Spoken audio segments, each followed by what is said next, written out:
Good morning mga kalapatids. Pinapalipad pala natin yung mga kalapati natin ngayon Thursday morning kahit maulan or makulimlim. Pagbalik nila kailangan natin may pang protection tayong pinapainom sa kanila. Pag ganito mga panahon, ulan, bilang iinit, wala na naman, mga ganito may bibigay tayo sa patuka. Yung pwede sa patuka. Pero ako kadalasan dito lang ako sa iniinom nila. Binibigyan ko sila ng vitamin C syrup. Inahalo ko lang sa tubig. Ito yung binibigay ko. Inakpan ko lang baka bawal. Inabon si syrup ito. Kahit dalawang takip nito, okay lang ako. Bigyan nga.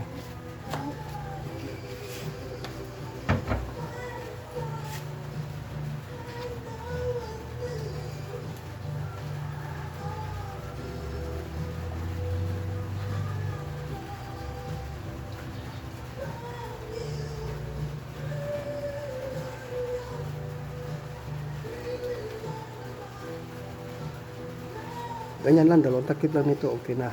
Okay na yan.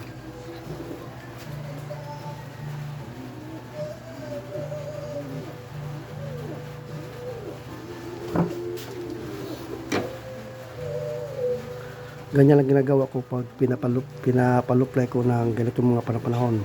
Uulan, iinit, kasi hindi ko siya pwede ihinto sa pagpaluplay.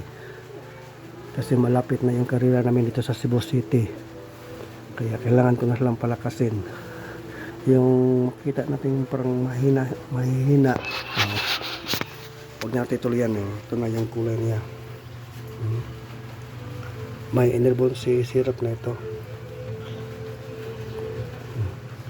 Twist nyo lang ng twist. Tapos ito haluan nyo din ito.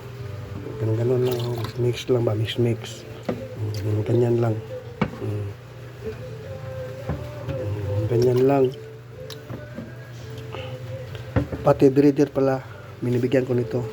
Kung ano yung pinapainom ko sa mga flyers ko, ganon din sa mga breeder ko. Kasi malapit na din ako mag-breed para sa may ano kasi kami dito, may national race kami, first time national race dito sa Cebu City. Tawag doon. Promoter pala noon si Sir Chodis yung si pala 200 points guaranteed or 400 points guaranteed kung maubos ng yung rings. Sana lahat ng Cebuano sasali. Kaya kung ano yung pinapainom ko sa breeders ko, ganon din ang pinapainom ko sa flyers. So, anong pinapainom ko sa flyers, ganon din pinapainom ko sa breeders. Pinapalakas ko din sila lahat. Kasi piniprepare ko sila for breeding. At ang flyers ko naman, pinapatibay ko sila kasi malapit na yung race. So, maraming salamat sa pagpanood. Sana may napulot kayo sa sinasabi ko.